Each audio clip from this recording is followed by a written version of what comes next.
Namaste and welcome to Happy Cooking. Today it's a Vishu special episode. Vishu is the harvest festival of Kerala. Every year around this time, Kerala celebrates its Vishu festival. And today I'm going to share with you a Vishu special recipe, vishukatta, which is specifically a very traditional recipe from Thrissur. Come, let's begin with the preparation of vishukatta. Main ingredient for preparing vishukatta is rice and coconut milk. I'm using here 2 cups of small fragrant rice or payasamrice. You can use any white rice, but please do not use basmati rice or raw rice. That will ruin the texture of this dish. I wash the rice thoroughly and then soaking it in water. Soak it for 30 to 40 minutes, that way it cooks faster. Take 1 teaspoon of cumin seeds and crush it in a mortar and pestle to a rough ground texture. You can even use a grinder for this purpose, but the final product must not become a powder. It must be like this. We are also using 1 teaspoon of chuku podi or dry ginger powder. List of all ingredients you are going to find in the description box.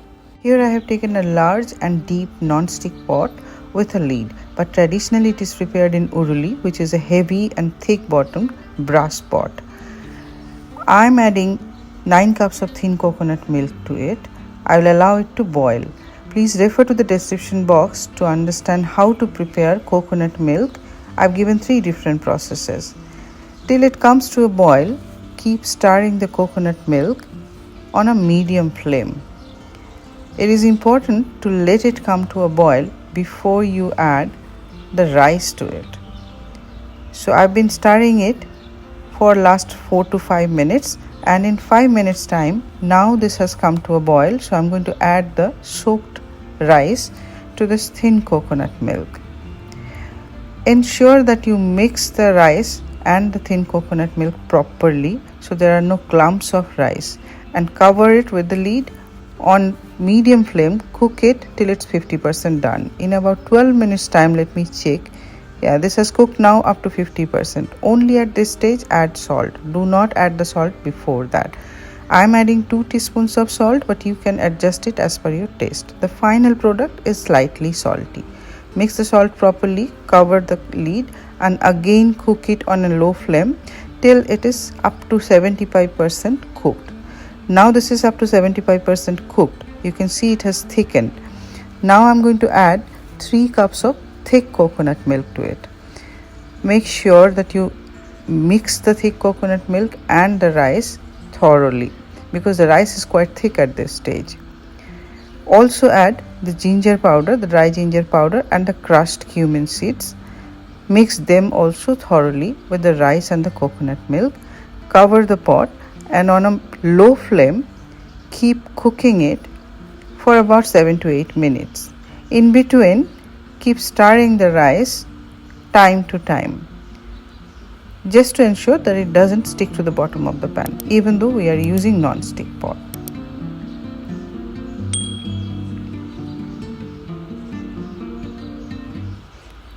After about 8 minutes, remove the cover and on a medium flame now constantly keep stirring the rice till it starts leaving the sides of the pot like this and it becomes very thick.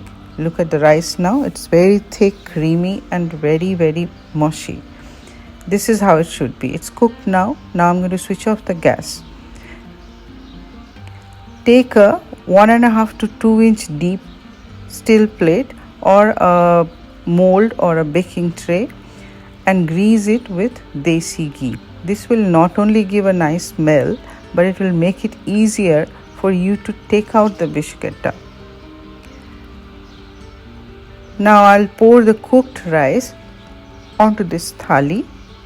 This is very hot at this stage, so be very careful while handling it. Using the spatula, spread it evenly all over the thali.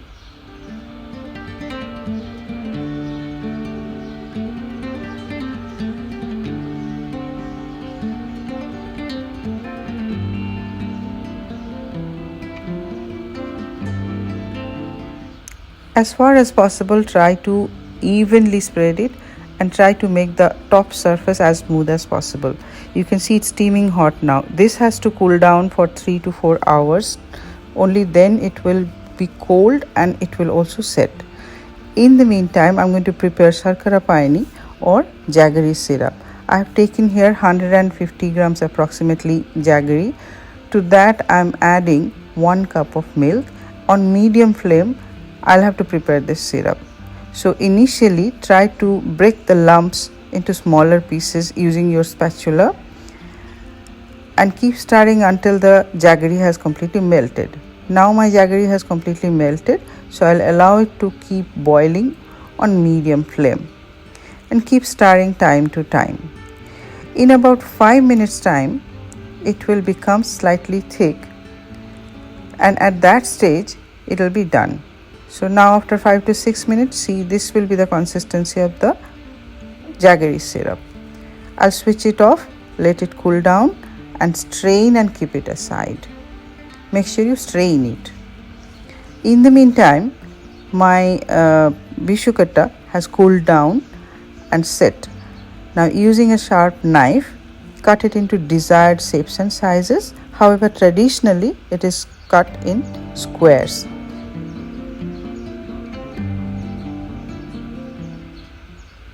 See how easy to take it out just because we greased the thali.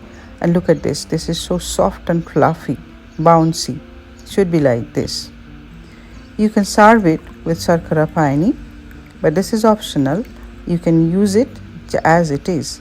Now I'm shifting them to the puja thali for offering our Vishukani. Now let's light the lamp for our Vishukani. Vishukani actually represents prosperity. It's full of different types of fruits, flowers, grains, vegetables, money, precious materials, and also some traditional items like vishukatta. It is believed that early morning, if you see Vishukani as the first thing, then it is bringing prosperity and luck to you for the rest of the year. Thank you for being with me. Please comment and let me know if you liked it. If you did, give it a thumbs up, share it, and if you are new to my channel, subscribe to the channel and don't forget to press the notification bell.